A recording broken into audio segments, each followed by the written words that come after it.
जरा सोचो, तुम एक आम सी जिंदगी गुजार रहे हो। अपने काम की जगह पर कुछ हर्ब्स को पीस कर दवाइयाँ बनाते हो और लोगों को ट्रीट करते हो। लेकिन वो सुकून के दिन अचानक खत्म हो जाते हैं जब कुछ स्ट्रेंजर्स तुम्हें किडनैप कर लेते हैं और फोर्सफुली तुम्हें किंग के पैलेस में ले जाकर बेच देते हैं। फिर तुम्हें एक मेड के तौर पर वहां रखा जाता है। तुम्हारा काम होता है उनकी बीवियों की रक्षा करना, उनको सर्व करना, उनके कपड़े धोना, खाना बनाना और उनकी हेल्थ का ख्याल रखना। फिर एक दिन उन्हें अंदाजा होता है कि तुम में कुछ स्पेशल है। तुम्हारे पास हर्ब्स का नॉलेज है तो तुम मेडिसिन बहुत अच्छे से बना सकती हो। तब वो डिसाइड करते हैं कि तुम्हें किंग की कॉन्क्यूबाइन की मेड बना दिया जाएगा। ऐसी औरत जो किंग के बच्चे की माँ है। तुम्हें वहां पर उसके खाने को उसके सामने रखना होता है, सिर्फ इसलिए ताकि उसमें जहर ना हो। यानी जो खाना उसे दिया जाएगा वो तुम्हें पहले चखना होगा, ताकि उसमें अगर जहर हो तो किंग और उसकी फैमिली सेफ रहे। तो ये स्टोरी है अपोथेकेरी डायरीज की, जिसमें हमारे प्रोटैगनिस्ट को पैलेस में होने वाले मिस्टीरियस इंसिडेंट्स के बारे में पता लगाना है या फिर मरने के लिए तैयार रहना है, क्योंकि अगर वो कामयाब ना हुई तो उसे मार दिया जाएगा। शुरू में हमें एक यंग लेडी माओ माओ मिलती है जो हर्ब्स इकट्ठा कर रही होती है ताकि वो मेडिसिन बना सके। वो इसमें बहुत एक्सपर्ट है। उसके फादर उसे कुछ देकर देगोस हाउस भेजते हैं, जो सिटी का सबसे बड़ा ब्रोथल यानी कोठा है। वो उसे वार्न करते हैं कि बाहर औरतों को किडनैप करना बहुत ज्यादा बढ़ चुका है, इसलिए बेटा अपना ख्याल रखना। माओ माओ लापरवाही से कहती है कि उसे कुछ नहीं होगा, वो तो बस वापस आते हुए कुछ हर्ब्स इकट्ठा करना चाहती है। वो सिटी के बिजी रेड लाइट एरिया से गुजरती है और डेगोस हाउस पहुंचती है। वहां वो पैरन से मिलती है, जो वहां की बहुत फेमस कॉन्क्यूबाइन थी। पैरन उसके बाजू पर लगे जख्मों के निशान देखकर परेशान हो जाती है, लेकिन माओ माओ लापरवाही से कहती है कि ये बस उसके एक्सपेरिमेंट्स की वजह से है। वो हर्ब्स पर एक्सपेरिमेंट्स करती रहती है। फिर आती है उस ब्रोथल की ओनर, जो माओ माओ को डांटती है कि कहीं वो फिर से कोई धमाका ना कर दे। अपने एक्सपेरिमेंट्स की वजह से वो उसे कॉन्क्यूबाइन बनने की ऑफर करती है, जिस पर माओ माओ गुस्से में आकर मेडिसिन बाहर रखकर निकल जाती है। बाहर गार्डन में जब माओ माओ हर्ब्स इकट्ठा कर रही होती है तो उसकी आंखें खुशी से चमकने लगती हैं, जैसे कोई कैट दूध देखकर खुश हो जाए। वो खुशी खुशी उन हर्ब्स को इकट्ठा करती है, मगर तभी वहां 3 गुंडे आ जाते हैं और उसे किडनैप कर लेते हैं। अब वो एक टोकरी में बंद पैलेस की तरफ ले जाई जा रही होती है। उसका दिल बहुत घबरा रहा होता है क्योंकि उसके फादर परेशान थे। 3 महीने गुजर जाते हैं। माओ माओ पैलेस के पिछले हिस्से में मौजूद रियर पैलेस में रहती है। ये वो जगह है जहां सिर्फ किसी भी मर्द को आने की इजाजत नहीं है, सिर्फ किंग, उसके करीबी रिश्तेदार और ओनिक्स यानी वो मर्द जो बच्चे पैदा नहीं कर सकते ही आ सकते हैं। पूरा पैलेस औरतों और मेड से भरा हुआ है। अप्रोक्स 2000 औरतें, मेड्स और 1000 ओनिक्स। उन सब के बीच माओ माओ जैसे मेड्स को सबसे ज्यादा फालतू और बेकार समझा जाता है। उन्हें किसी भी वक्त बिना रीजन के मार दिया जाता है, लेकिन यहाँ माओ माओ को उसकी पेमेंट तो मिल ही रही थी। वहाँ उसकी एक शालीन भी उसके पास आकर रोने लगती है। दरअसल उसे पढ़ना लिखना नहीं आता था। वो माओ माओ से पूछती है कि उसे ये कपड़े कहाँ लेकर जाने हैं। माओ माओ उसे बता देती है।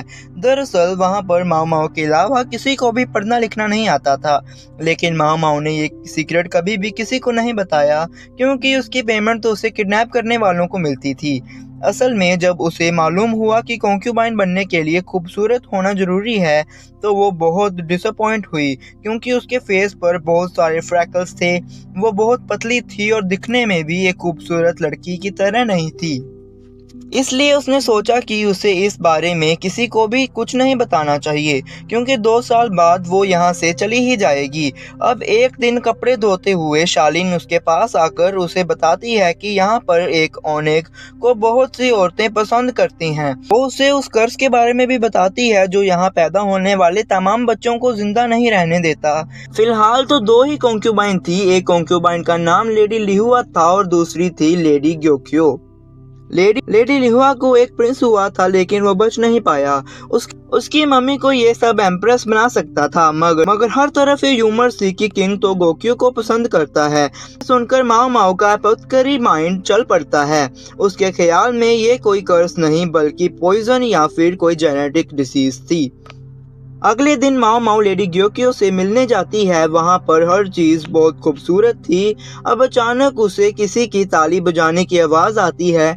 लेडी लिहुआ लेडी ग्योक्यो को धक्का देकर गिरा देती है। वो उस ब्लेम लगाती है कि उसकी बेटी उसकी वजह से ही बीमार है, क्योंकि लेडी ग्योक्यो के ऊपर ही वो कर्स है। इस बात से वो बिल्कुल एग्री नहीं करती। अब माओ माओ ये सब देखकर समझ जाती है कि ये कोई कर्स नहीं बल्कि सच में जहर था।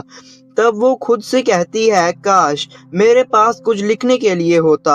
उसने जैसे ही ये कहा, एक ओनिक हैरान होकर पीछे देखता है, मगर जब वो देखता है तो उसे माओ माओ कहीं नजर नहीं आती। अब एक रात लिहुआ अपने बेटे के मरने पर रो रही होती है। एक महीने बाद सब लोग एक ब्लैक स्ट्रिप बांधे काम कर रहे होते हैं। गोक्यू क्रिस्टल पैविलियन में अपनी बेटी को चेक करवाती है, मगर वहां उसे एक मैसेज मिलता है, व्हाइट पाउडर पॉइजन था, बच्चे को मत लगने देना। और जिन तुरंत समझ आ जाता है कि ये यहाँ के लोगों का काम नहीं है बल्कि बाहर से किसी ने भेजा है। अब जिनशी की रिस्पॉन्सिबिलिटी थी कि वो उसीने वाले को तलाशे। उसे माओ माओ याद आती है। वो अकेली लड़की थी जो पढ़ना लिखना जानती थी। अगले दिन पेरिस में उन सभी लड़कियों को इकट्ठा किया जाता है। जब जिनशी वहां आता है तो सभी शर्माने लगती हैं, सिवाय माओ माओ के। वो सोचती है, ये कौन बदतमीज औरत की तरह दिखने वाला मर्द है। जिनशी अपना इंट्रोडक्शन करवाते हुए बताता है कि वो यहाँ के रियर पैलेस की रिस्पॉन्सिबिलिटी संभालता है और उसे एक स्पेशल मैसेज मिला है, फ्रैकल्स वाली लड़की यहीं पर रुके। दरअसल उसने ये मैसेज एक पेज पर लिखकर सबको दिखाया था। वहां मौजूद लड़कियां बिल्कुल भी उसको पढ़ नहीं पाती, मगर माओ माओ उसको पढ़ लेती है और सब उसे देखने लगते हैं। जिनशी ऑर्डर करता है कि बाकी सब लोग अपने रूम्स में चले जाएं, मगर माओ माओ अकेली लड़की थी जिसे वहां रुकने के लिए कहा गया था। वो भागने की कोशिश करती है पर जिनशी उसे रोक लेता है। रास्ते में उसे पूछता है कि तुम्हारे रिकॉर्ड में तो लिखा है कि तुम पढ़ लिख नहीं सकती। माओ माओ परेशान होकर जवाब देती है, मैं तो आम सी हूँ, शायद कोई मिस्टेक हो गई होगी। तब भी वो नहीं मानता। उससे गुस्सा आने लगता है कि जिनशी को उसके बारे में कैसे पता चल गया। फिर दोनों लेडी ग्योक्यो के रूम में जाते हैं। ग्योक्यो उसे थैंक्स बोलती है और कहती है कि उसकी वजह से ही उसकी बेटी जिंदा बच गई, मगर माओ माओ कहती है कि उसने ऐसा कुछ नहीं किया और ना ही वो सब में इन्वॉल्व होना चाहती है। इस पर जिनशी वही कपड़ा निकालता है जिसमें माओ माओ ने मैसेज लिखा था। जिनशी बताता है, यह तुम्हारी स्कर्ट का कपड़ा है। माओ माओ हैरान होकर जिनशी की तरफ देखती है क्योंकि उसका राज तो फूट गया है। जिनशी माओ माओ से पूछता है कि उसने उस दिन वो फ्लावर वहां क्यों रखा था। इस पर माओ माओ बताती है कि लेडी लिहुआ और लेडी ग्योक्यो दोनों ही एक व्हाइट मेकअप पाउडर यूज करती हैं जो पॉइजन था, और उस पाउडर को यूज करने की वजह से ब्रोथल में बहुत सारी कॉन्क्यूबाइंस मर गई थी। अब वो बताती है कि उसे बहुत सारे पॉइजन के बारे में पता है। लेडी ग्योक्यो ने उसे वो व्हाइट पाउडर दिखाया जो प्रिंसेस की नैनी यूज करती थी। नैनी ने बताया कि ये पाउडर दूसरे पाउडर से बहुत ज्यादा अच्छा और शाइनी है। ग्योक्यो सबके लिए खुद को रिस्पॉन्सिबल समझती है क्योंकि उसे अपने बेबी पर यूज होने वाली चीजों का खुद ध्यान रखना था। जिनशी भी दुख से कहता है कि अगर वो पहले ये सब समझ लेता तो शायद लेडी लिहुआ को और उसके बेटे को बचा सकता था। ग्योक्यो लिहुआ को भी ये मैसेज देती है, मगर लिहुआ उसकी किसी बात पर यकीन नहीं करती। अब ये सब जानने के बाद माओ माओ सोचती है कि आखिर लेडी ग्योक्यो की लेडी इन वेटिंग बनकर जिंदगी गुजारनी है। वो खुद से कहती है, अब ये क्या मुसीबत है, अब तो मैं अपनी कोई भी चीज किसी से सीक्रेट नहीं रख पाऊंगी और मेरी प्राइवेसी भी गई भाड़ में। उस रॉयल आर्मी के कुछ सोल्जर्स खाना खाने के बाद आराम कर रहे होते हैं कि उनमें से दो अनकॉन्शियस हो जाते हैं। ऐसा लग रहा था कि उनको किसी ने पॉइजन दिया है। जब जिनशी को पता चलता है तो वो खोज करवाता है, जिससे उसे मालूम पड़ता है कि ये खाना वहाँ के ही कुछ विलेजर से बनवाया गया था। उसे शक होता है कि शायद उनके दुश्मनों ने ही रॉयल आर्मी को पॉइजन दिया है। ये सब देखकर उस विलेज के लीडर को अरेस्ट कर लिया जाता है। जिनशी का असिस्टेंट गाउशन उससे पूछता है कि ये नई लेडी इन वेटिंग माओ माओ के बारे में आपका क्या ख्याल है।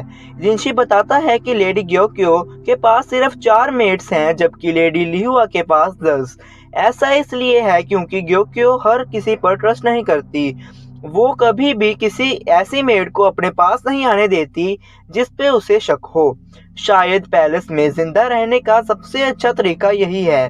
जिंची को माओ माओ में कुछ तो ऐसा दिखा जो वो इग्नोर नहीं कर पा रहा था।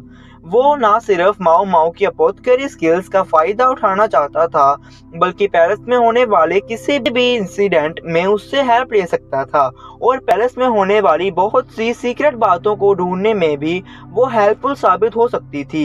ये गाउशन परेशान होता है अगर माओ माओ ने उन्हें धोखा दिया तो।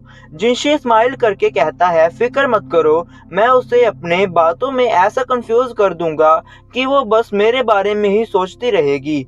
अब जब माओ माओ अपनी चीजें बांध कर अपने रूम से निकलती है ताकि वो लेडी ग्योक्यो के पास जा सके, तो उसकी दोस्त देखती है कि जिनशी तो क्योंक्यूबाइंस के साथ टाइम स्पेंड कर रहा है। जब जिनशी वहां माओ माओ के पास आता है, वो माओ माओ के बालों को भी टच करता है और नरम से कहता है, लेडी ग्योक्यो का ख्याल रखना। जिनशी का ख्याल था कि माओ माओ इससे कंफ्यूज होगी, मगर ऐसा नहीं होता, बल्कि उसका उल्टा ही हो जाता है। माओ माओ को जिनशी की ये एक्शंस बिल्कुल अच्छे नहीं लगते।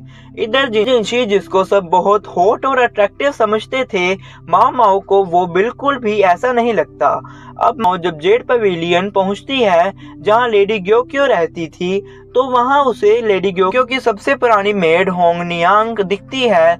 वो माओ माओ को अंदर ले जाती है जहां लेडी ग्योक्यो और उसकी बेटी उसे बहुत अच्छे से मिलती हैं।